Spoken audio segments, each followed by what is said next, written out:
what happens, so there's a bad guy and you grapple him, does he fall toward you? Does he stay in place? If he stays in place, does you get pulled up? What happens if he starts to move? There can be these huge domino strings of weird effects from something that sounded so simple in your head. And I think that's the best thing that prototyping can do, is just make you ask the question of, not what do I want in here, but now that I've put this in, what does that mean for everything else? Everything in it is so tightly coupled usually. There's just rampant annoying side effects that will lead to just canning the idea. You just go, oh man, that sounded so awesome on paper, and it's the complexities that it introduces are out of control, so it's gone. We'll move on to the next one. Sounds like you guys are building on existing tech and using existing tools. Sounds like a really good idea. What was the train conductor to him? Existing tech? Yeah. I happen to know it, so. Who's got the next question? Okay.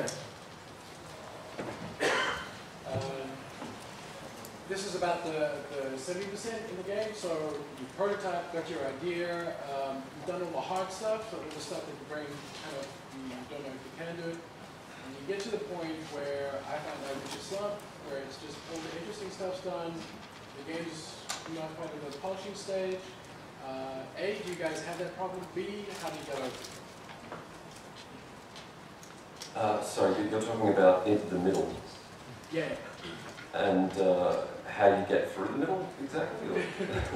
Alright, you've prototyped everything, you've started making a game, but all the interesting stuff is done. You aren't at the end of the game yet. Well, the interesting stuff never ends. I mean, you find something in the project to take joy in, or you listen to a lot of podcasts and don't drink too much coffee, and just wait for the month to be over. I think we end up drinking more coffee. For us, yeah, there definitely is a period where you're kind of thinking, okay, so we know exactly what the game's going to be, we've done all the cool stuff, we made all the interesting tech, now we're just building things, fixing things, and just general content kind of stuff, and integrating lots of the APIs and stuff like that as well kind of happens in that period. And it's not particularly exciting, but I guess just the fact that you get all this cool stuff at either end of the project, it's just you're going to have a bad period. And I guess for us, we just suck it up and just deal with it. It is something that has to be done, and if we're going to ship it, we're going to have to do it. I don't have any great strategies for it. Coffee seems to help, but yeah, I don't know. You just kind of have to push through it, I guess, for us, at least anyway. I think from an art point of view, the middle bit's kind of a good bit. That's the period where you start off with something which is just a white box, and you go, right, let's actually build this into something. And on the game we're doing at the moment, the white boxes that we start out with, the actual play space is defined by a lot of the time, but the whole idea behind it, the story and everything has been largely driven from art, and that's great. So every day we come in and we'll go, okay, we need a cool machine that does this, and when we start building out, and we'll be doing that all the way up to the end of the project. And we do mini prototyping on that, so we know we need a machine that does this, then we'll prototype it, we'll test it, we'll play it, then we'll do the finished art for it. But I think that back to the final, that period between, okay, at what point are we now into that final 10%? Because, as I was saying earlier on, that you never feel like, the ideal is you get into that point and you go, great, we're in polish now, this is the cool bit, and so much of the time you get to that point and you're fixing bugs, or you realise that, oh wow, it runs at 12 frames a second. And you have to start cutting stuff back. I mean, some of that is going to be inevitable. We're trying to offset that now. We're actually bringing our polish phase closer to the beta. And starting like a low-level polish stuff there and low-level optimization stuff there. Just trying to make sure that we really maximise that polish phase. Because ultimately they're never long enough. Which from an art side, you always shouldn't get in and do it. So. You can very easily fall into the trap of, because the middle part, it's quite a lot longer and more nebulous than you realise, and any number of things can change about the design inside that space. People above you can make different decisions about things, and quite a lot of features can get cut as well. because of scoping issues, but you can really easily fall into the trap of sitting there and watching the build slowly have these features implemented at this drip-fed sort of pace, and never really feel like much is happening on the game. But then you could so easily just go back and look at a build from two weeks ago or even 2 months ago and see the enormous big chunks of the game that have bloomed in that time, you know. I think just something that you can, you know, I don't think you know this until you've done it, but a really serious question that you should know if you're going to do game design and this is your passion, this is what you want to do for the rest of your life, you need to figure out as fast as possible if you're the kind of person who gets joy and satisfaction from bringing a world to life through creating content for it.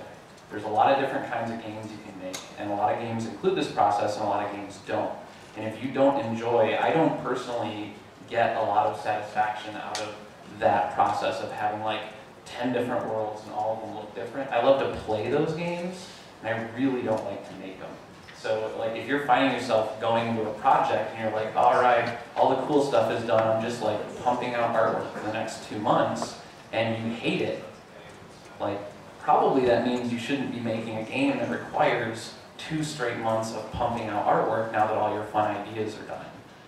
That means you probably need to be focusing on something else, or you need to have a different aesthetic, or you know, like there's a lot of different kinds of games to make. A lot of the time it's really not a case of getting the fun part out of the way and then just making it as well. It's the prototyping phase is almost always what you're looking at in the prototyping phase is going to be quite a lot different to what the final product of the game is. It's very difficult to stick to that core model. And when you're prototyping it out, you're not saying that this is what we're going to make. You're really just trying to, well, you're creating a prototype, and a prototype is a test run copy of something else that you will then make, really, I think in definition. It's more seed than poorly sculpted, like crappy looking tree. Like you can start with either one. I think at any time, no matter what the game is, if it needs content or not, if you're starting with crappy looking tree and trying to make better, or you're starting with seed is always going to be way more interesting. You're always going to have little changes and little things you can do that keep you interested in the project. We're getting towards the end now, so what do you want to tell these people? What is your one key piece of information for the first 10%? What do they need to know? I have to start. Never, ever, ever, ever think about money during the first 10%. Like this can be really hard if you're a big company and you're trying to make sure that everybody's getting their paychecks. It can be really hard if you're a small company because you don't have any food left. But I think it can be really hard to create a playful seed that's going to stay, it's going to continue to be something that you're interested in and that you believe in and that you enjoy making if the very first thought in your mind is, I wonder which demographic is going to go for this. Like I can't get in the zone and have this little playful thing. Like if that's the second question even, I think that's totally okay. But the very first thing has to be like, I think this is the start of something that I'm personally interested in. For me personally, when I'm in that phase, I've now sort of come to the place where I believe the first thing you're trying to achieve is to work out what you're going to make that the player is going to enjoy, and like what specifically about the idea or the concept they're going to get value from. So for any game, are you trying to make a really heavily mechanic-driven game, and the mechanic is the super fun bit, and then how are you going to keep that interesting and take that further? Or if it's a story-driven game, which I don't create, I don't know, I don't make them. But you know, if that's your focus, then you've got a totally different kind of aspect and a totally different focus. So just being aware of what the core of your project is, and trying to then flesh that out and to understand how that can be communicated easily and is it instantly understood. How is that going to remain interesting? How are you going to vary it? And then how is that also going to be something that you can actually sell? Like how is it something that people are going to want to play as well? Like if you have a very big barrier for them getting into the game in the first place, or for them ever wanting to pick it up. That kind of does suck as well. Like, unfortunately, there are certain game ideas that are going to do better than others, even though their merits might be kind of similar. So yeah, I guess I touched on it before. It was kind of like the mechanic and the variations that you're going to put into the game, and how far can you take that?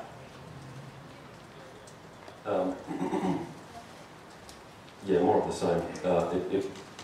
Yes, it is about building the prototype of the game, or making the vertical slice, or getting the style of the game stapled down, making all the right pitch documents, and making the best start to all of the design documentation you can. But you really need to be underneath all these other things, which are going to come first. You really need to be more concerned than anything else with finding the fun, because the sooner you find the fun, the deeper it's going to get its hooks in from day one, and the better you're going to be able to develop as you go along. If it's a bit flimsy at the beginning, then you're going to find that halfway through you won't have a game, and you are going to have to make all sorts of compromises. You're going to have to change things, you're going to have to rethink things, you might even end up having to drop things.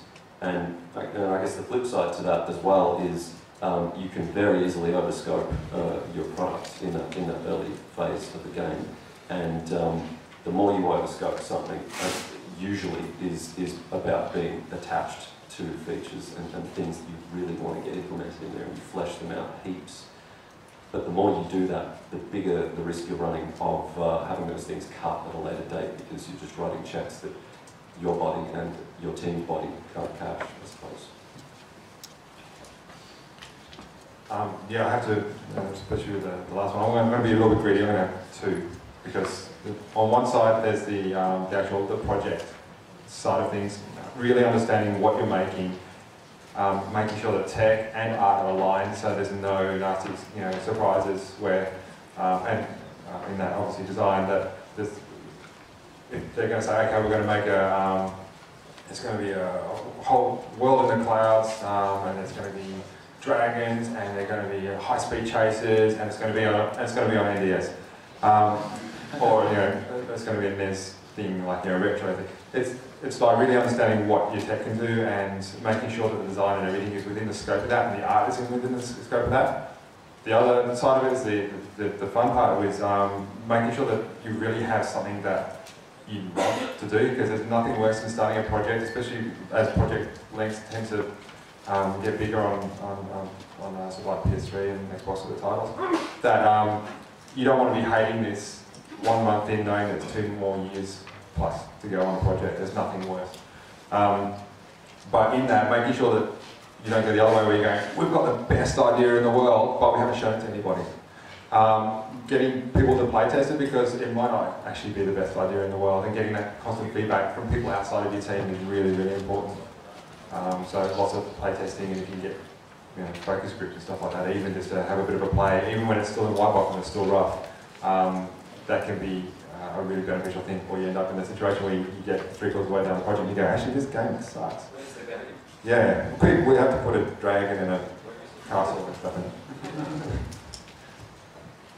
And moving on from that to the complete opposite end of the design, what do you need to do for the last 10%? Of course, there's a wealth of information, but what do you think is the most important part? I guess we don't have to start at the end every time.